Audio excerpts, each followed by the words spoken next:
Doctor Amjad Iqbal is here once again with a new video. आज हम बात करेंगे पाइल्स, हेमोराइड्स या बवासीर के बारे में।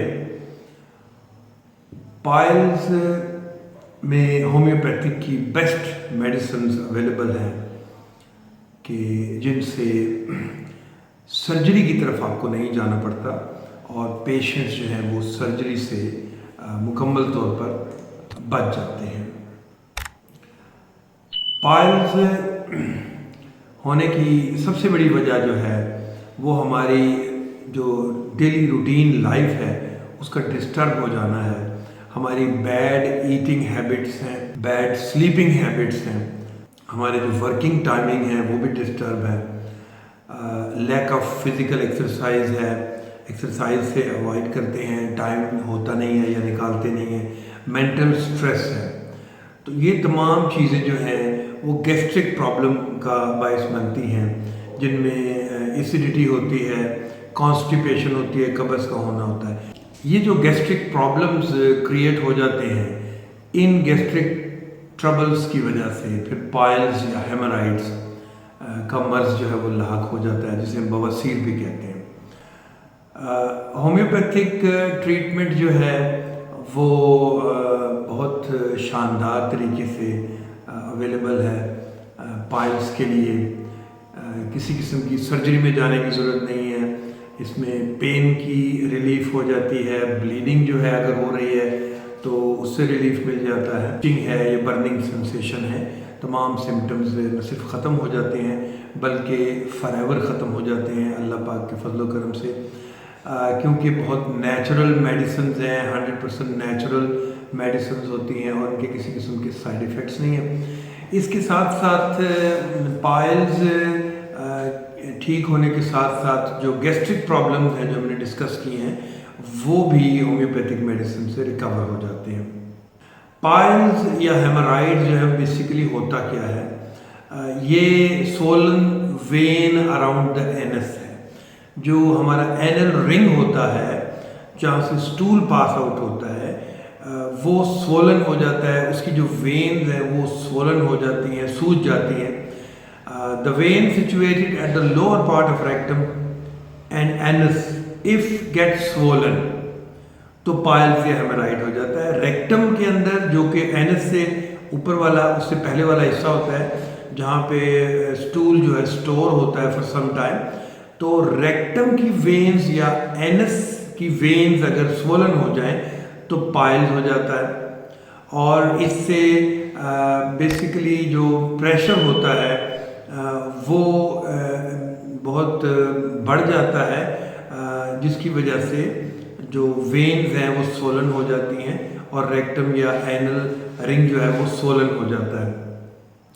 इंटरनल हेमोराइड भी होता है और एक्सटर्नल हेमोराइड भी होता है। अगर रेक्टम जो है वो उसकी वेन स्वोलन है तो ये इंटरनल हेमोराइड या पाइल्स होगा, और अगर एनल वेन स्वोलन है तो फिर ये एक्सटर्नल हेमोराइड या एक्सटर्नल पाइल्स कहलाएगा। इसके जो ट्रिगर्स हैं जिसकी वजह से पाइल्स या बवासीर जो है वो एग्रीवेटिंग फैक्टर्स जो होते हैं जिनकी वजह से बढ़ जाता है, ये मसाइल जो है वो बढ़ जाते हैं।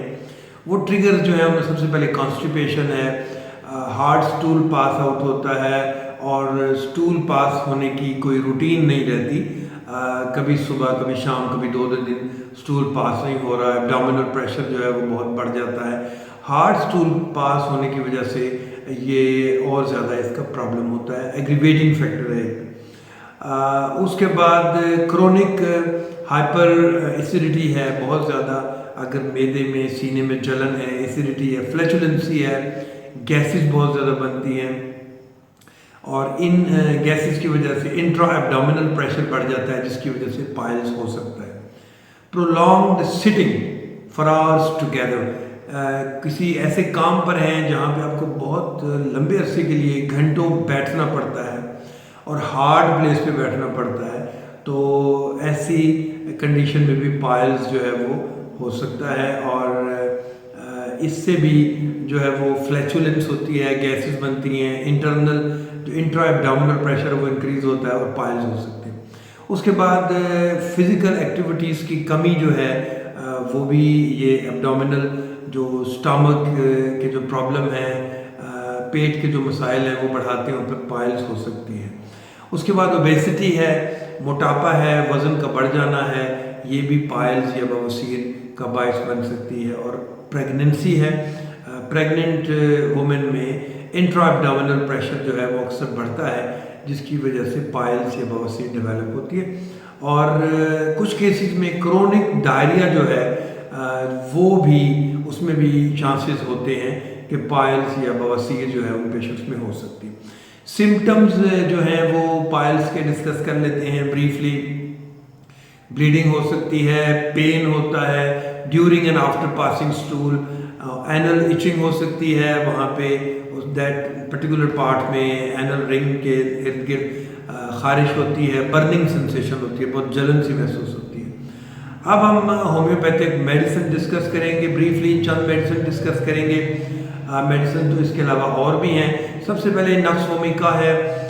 नक्स वोमिका हेल्प करती है कॉन्स्टिपेशन को भी, हैवीनेस ऑफ एब्डोमिन, अगर पेट जो है बहुत हैवीनेस है उसमें हो जाती है, तकरीबन 1 घंटा, खाने के 1 घंटे के बाद बहुत हैवीनेस हो जाती है। ऐसे पेशेंट में नक्स वोमिका बहुत इंपॉर्टेंट है, पाइल्स के ऐसे पेशेंट में।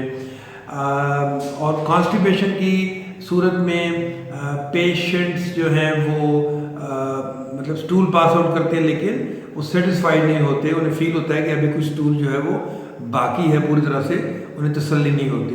Burning chest with feeling of accumulation of food stuffs in the throat, उनको सीने में जलन होती है और उन्हें फील होता है कि उनके गले में अभी फूड जो है मौजूद है। नक्स वोमिका के पेशेंट कंफ्यूज्ड होते हैं, नर्वस होते हैं, इरिटेबल नेचर के होते हैं, ऑयली रिच फूड और जंक फास्ट फूड जो है वो खाना पसंद करते हैं। नेक्स्ट हमारी मेडिसिन है ब्राइनिया। कॉन्स्टिपेशन हो और स्टूल बहुत हार्ड पास हो रहा हो और पेशेंट को बहुत ज़ोर लगाना पड़ता हो स्टूल पास आउट करने में, ऐसी कंडीशन में ब्राइनिया बहुत इफेक्टिव मेडिसिन है पाइल्स के लिए या हेमराइड्स के लिए। और स्टूल हार्ड होने के साथ साथ कलर में ब्लैकिश भी होता है और पानी जो है बहुत ज़्यादा उसकी तलब होती है इन पेशेंट्स को, ब्राइनिया के पेशेंट्स को, और बहुत ज़्यादा प्यास लगती है। नेक्स्ट हमारी मेडिसिन है लाइकोपोडियम। बहुत ज़्यादा फ्लैचुलेंसी हो, गैसेस बनती हों और पेट जो है वो फूल जाए, ब्लॉटेड लाइक अ टेंट, और बहुत अंदर से, पेट के अंदर से साउंड्स जो है वो रंबलिंग साउंड्स आना शुरू हो जाएं, तो ऐसे केसेस में लाइकोपोडियम जो है वो इफ़ेक्टिव है। There is heaviness of abdomen, बहुत ज़्यादा हैवीनेस हो जाती है ख़ास तौर पे आफ्टरनून के वक्त। और एपिटाइट तो पेशेंट की बहुत अच्छी होती है, यानी कि उसे भूख लगती है लेकिन वो थोड़ा सा खाना खाए तो ऐसा फील होता है कि उसका पेट भर गया। चेस्ट में और बहुत ज़्यादा बर्निंग होती है और मुंह का जो उसका टेस्ट है वो कड़वा होता है। तो हमने चंद मेडिसिन डिस्कस की हैं जो कि पाइल्स या बवासीर के लिए बहुत इफ़ेक्टिव हैं। मेरी अल्लाह पाक से दुआ है कि अल्लाह पाक तमाम मरीज़ों को शिफा अता फरमाए। अपनी अगली वीडियो तक के लिए इजाज़त चाहूँगा। अल्लाह हाफ़िज़।